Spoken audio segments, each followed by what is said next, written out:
ஒரு சின்ன சில மணித்துளிகள் நிமிஷங்கள் தான் நான் இந்த படத்தில் வரேன். எனக்கு இனி வேலை தொடங்குறது பார்ட் 2ல தான். அதனால நான் கிட்டத்தட்ட ரசிகர்கள் பார்க்குற மாதிரி தான் நானும் இதை பார்த்தேன், வியந்து பார்க்கிறேன். உலக என்டர்டெயின்மெண்ட் அதை நோக்கி இந்திய சினிமா நகர்ந்து கொண்டிருக்கிறது என்பதற்கான பல அடையாளங்கள் சமீப காலங்களாக வந்து கொண்டிருக்கின்றன. அவற்றில் ஒன்று நாக் அஸ்வின் அவர்களின் கல்கி என்று நான் நினைக்கிறேன்.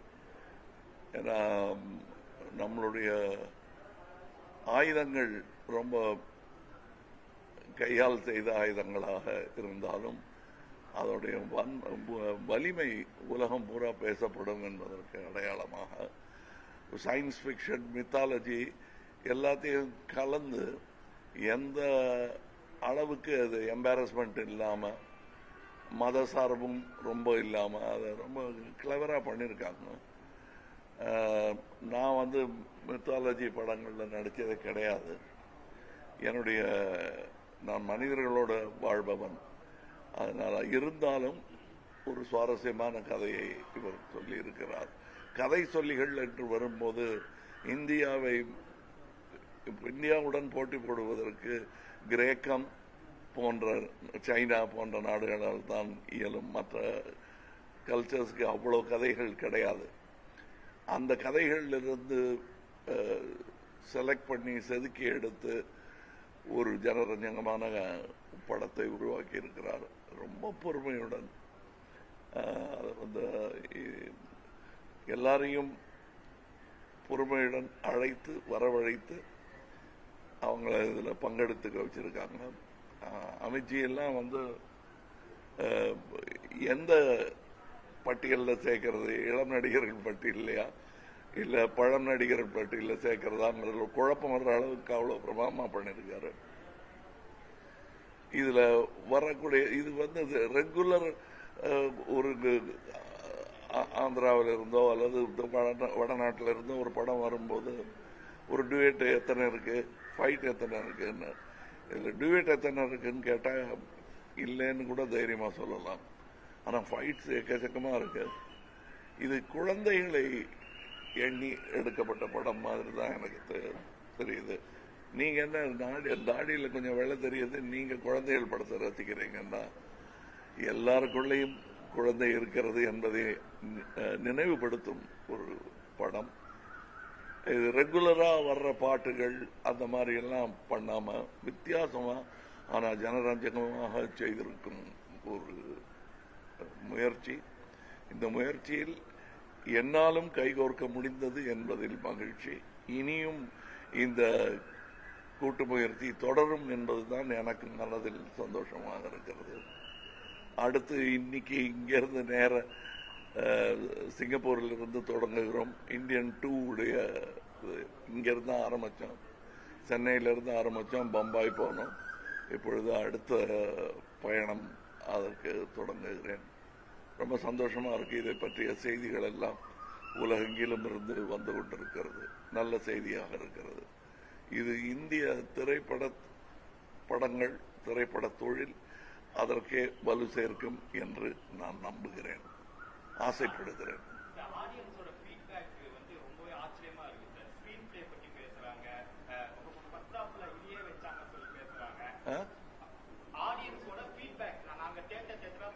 சொல்லுங்க, நீங்க சொல்லி.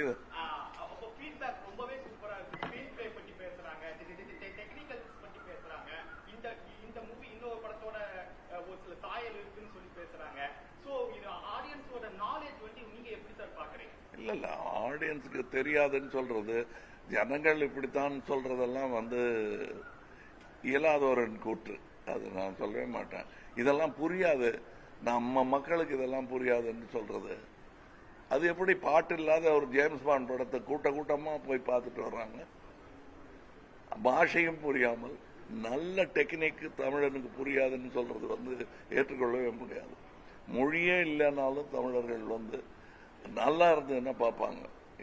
நான் சின்ன பையனா இருந்த போது செம்மீன் ஒரு படம் மொழி மாற்றம் கூட செய்யப்படல, சப்டைட்டில் கிடையாது. நான்லாம் 2 வாட்டி பார்த்தேன்.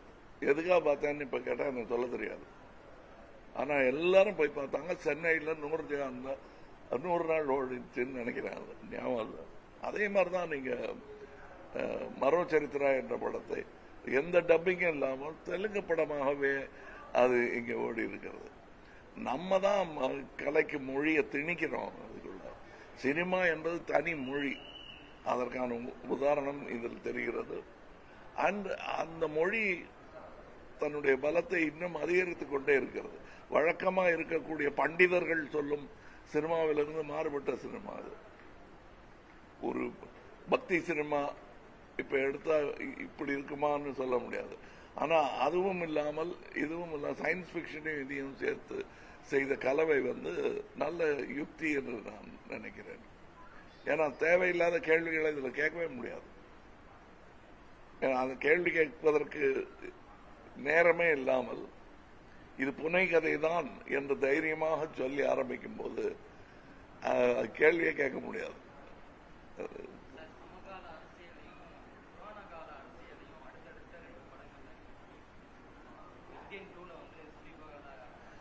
இதுல இருந்து என்ன புரியுது?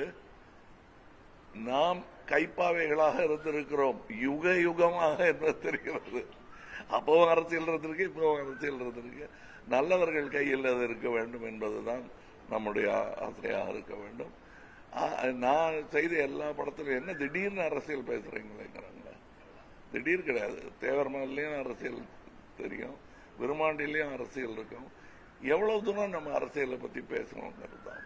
இப்ப